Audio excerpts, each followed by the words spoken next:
good Lord for making this one possible. Because if God had not prompted us to do this, I don't think we would have realized the need to form the fellowship. Because I think God even also realizes that there is a gap, because his word says men are the head of the family. And this is his ministry. And the men have not risen up to take their rightful positions. So today we say it's a celebration for us, and it's a fulfillment of what God wants us to do.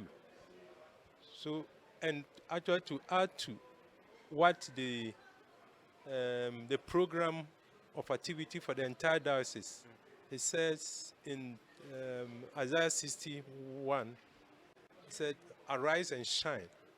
I know that the men we have been sitting, we have not arisen to take up our rightful positions. So this is the time. So we can only celebrate it and thank God for giving us that opportunity to serve him and serve him well. Especially to show leadership for the youth, to show leadership to other people, and to support the activities of the church, to help people who are in need, and to push the agenda of God.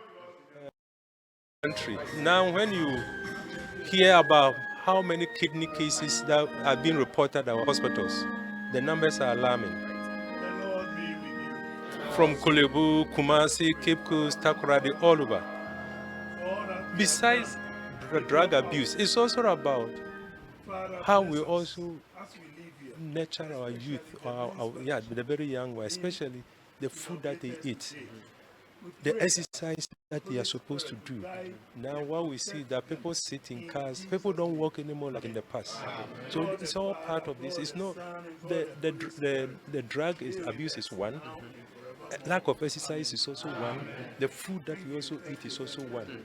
So as men's fellowship in the church, and because it's also a national concern that we have actually identified, this is where we're going to tailor our programs and activities so that we bring education into the church, and they will be able to help them to sometimes to minimize, and then if possible to eliminate some of these things.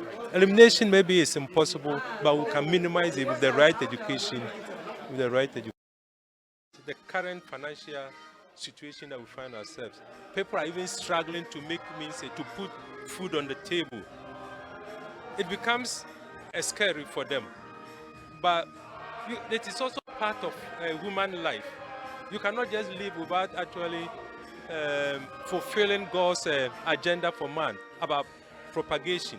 We need to bring forth, we need to fill the earth. So as men's fellowship, thankfully we have the experience, we have the exposure, we are in marriage, we know the challenges in them. So we are in the very rightful place to tell them, to actually understand the pitfalls, where if you don't get it right, you're going to have challenges. So we're going to support them with our experience and direct them and guide them so that they will make the right decisions. They will make the right decisions. It's not only about money, it's about making sure that you take the right decisions and do the right thing at the